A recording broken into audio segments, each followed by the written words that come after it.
Ready? Get. All right.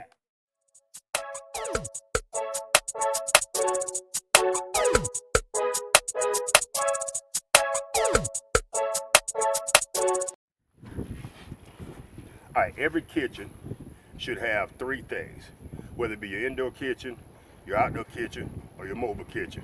It should have a stove, it should have a sink, it should have a refrigerator, and a Great Dane. Hello, Fitz. And there's no food involved, and Fitz is still here. Now, I usually say hello to my YouTube family. I'm soon to be your #1 YouTube host, but this damn YouTube thing is hard. I don't know if I'm gonna be your #1 YouTube host, because I'm an uphill battle. But anyway, back to the video. This, my mobile kitchen. I'm gonna tell y'all today what's involved in having a mobile kitchen, and why we have a mobile kitchen, and what our future plans are. So let's get started.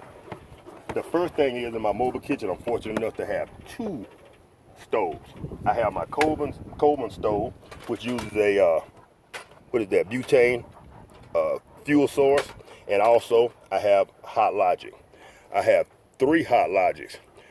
The difference between the Hot Logics are, this particular Hot Logic is 12 volt for your vehicle, and this particular Hot Logic is for the house. Now, if you see, I have 3 cases here. Y'all stick around to the end of the video, and I'm gonna tell you what the third case is all about. Now, the next thing, refrigeration. This is a temporary setup that I have until I either decide whether to get me a Yeti cooler, or I decide to go with one of those Dometic freezers. Those Dometic freezers are like $600, $700, $800, and ice is $2 a bag. So I think I might be going with a cooler. But for right now, we have this thing called a Road Chill. Now, this does not hold much.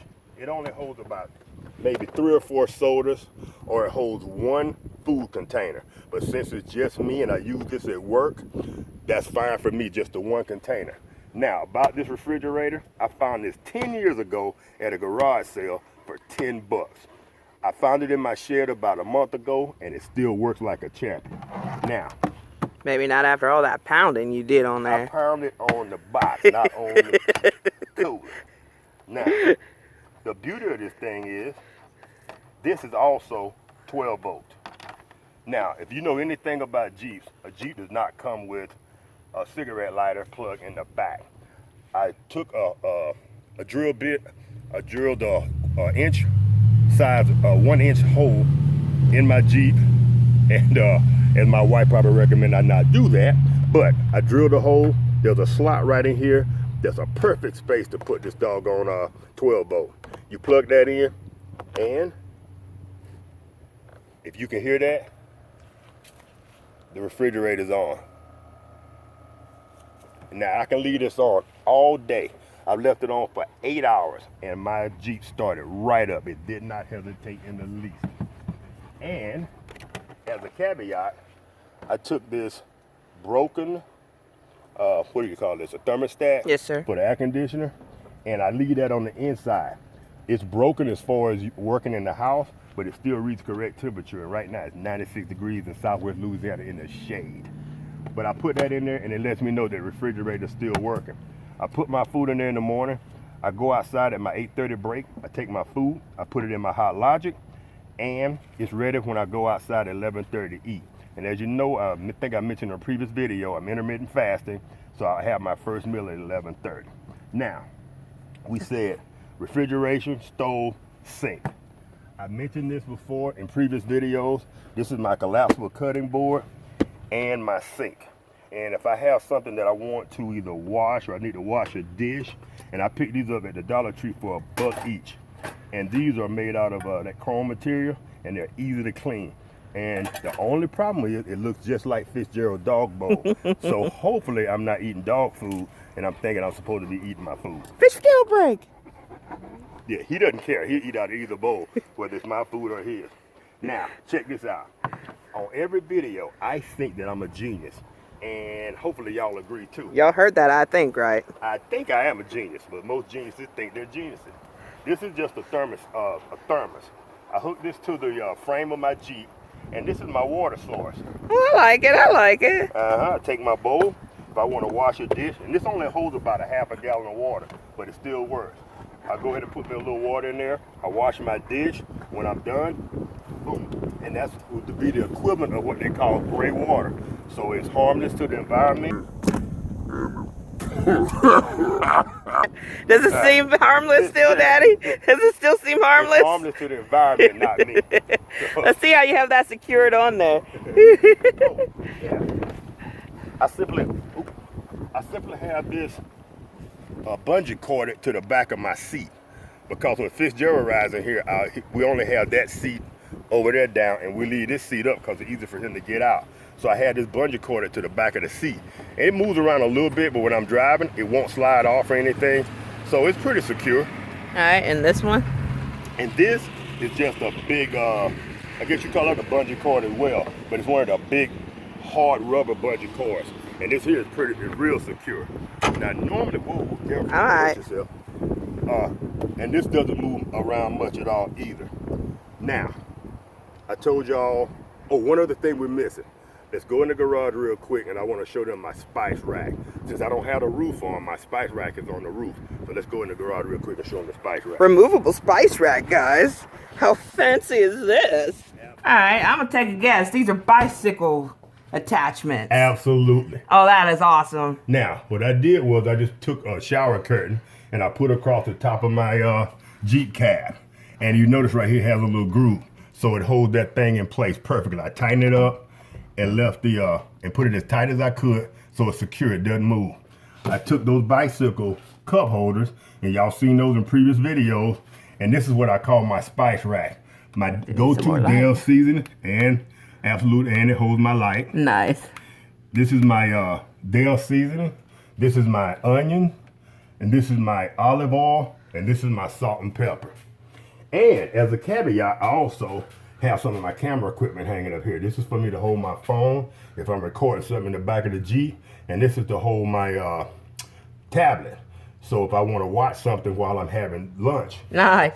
So I put my tablet here. So this is a perfect setup. And it holds all that. How much weight do you think this is on there? Right now, I think that probably with that, I'm saying a good 6, 7, 8 pounds, maybe 5 pounds, and it'll hold another 10, 15 pounds. Nice. So yeah, that's my spice rack, as I call it. Now what, any movement while you're driving down the road? This does not move at all. Look, nothing. And none of this, I mean, that shakes a little bit, but nothing to speak of. None of it has ever fallen out. It works perfectly. Nice. So that's my spice rack. Oh, so what do you do with this? Chips? Oh, that, yeah, I actually can. You can hang snacks up here, and this one holds it in place so it doesn't slide around too much. Nice. Let me see that. Yep, and you notice I got lights on both sides. And I got those lights from Lowe's. I think they're about They don't do much in my opinion. About 15 bucks. Oh, wait until nighttime. Those things light this thing up like you wouldn't believe. But yeah, these you can hold chips or those little bitty bags of grits or something like that. Oh, okay. You can hang those up there on these.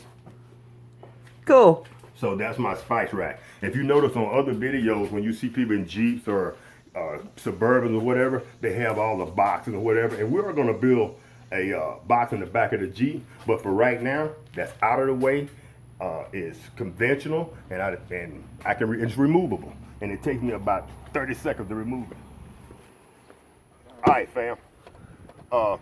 This is a Tuffy box from Rubbermaid. I got this from Walmart for about 20 bucks. And this is my mobile kitchen. I can take this out, I can put it in another vehicle, I can put it in my daughter's van, I can put it in my wife's Infiniti, I can put it in the Suburban.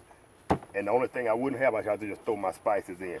Now, like I said, I told y'all at the beginning of the video, I was going to explain to y'all why I have 3 Hot Logics. This is my 12-volt Hot Logic that I use.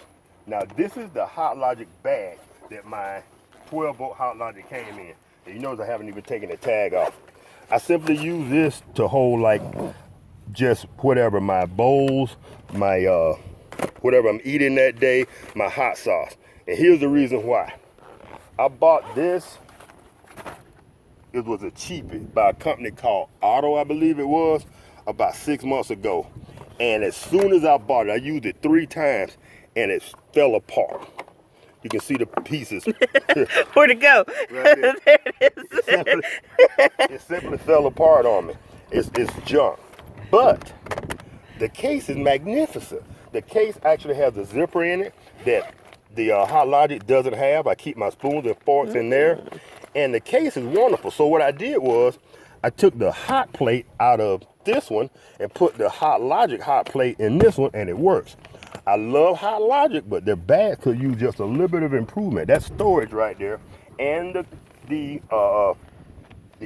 what they call it, craftsmanship of this bag is excellent. But the hot plate is crap. So that's why I have 3 Hot Logics. That's my original Hot Logic. That's the daddy Hot Logic. And this was the baby Hot Logic. And this is the stepchild Hot Logic. What the red one, it really is Lexi's coming to visit with her family Hot Logic. Let me put something in there. Yeah, and warm it up, and I can go about my business and I don't have to worry about them. And it keeps it warm, like I said, 160 degrees. So fam, this is my mobile kitchen. Now on YouTube, they call this overlanding. And the reason we're starting to do this, we're playing around with this, me and my wife are considering to start to do some overlanding. We're gonna do our first trip probably in the Jeep, me, her, and Fitz. And then after that, we're going to start using the Suburban to do some overlanding. We're going to take some weekend trips. We're going to go to some parks, some local parks. And I think maybe the second or third trip we're going to take is to, what's the name of it, Tanya? No, Slitterbahn. I'm coming to that one. Don't put me on No. Oh, edit it out, Mom. We're going to the truck stop. Oh, Bucky's baby. Bucky's. Hey. My wife loves Bucky's truck stop. I was told it's the largest truck stop. It's the largest truck stop in the country, maybe in the world. All right, fam. If y'all enjoyed this video, give her a thumbs up. If not, give her a thumbs down and a brief reason why in the comment section. If you like what we're doing here, this and that, consider becoming a subscriber. And if you do subscribe, hit the notification bell so you'll be notified every time we drop one of these awesome videos. It's your boy Rosel. Y'all have a great day, a great week, and a great 2020. Peace. You going on the road?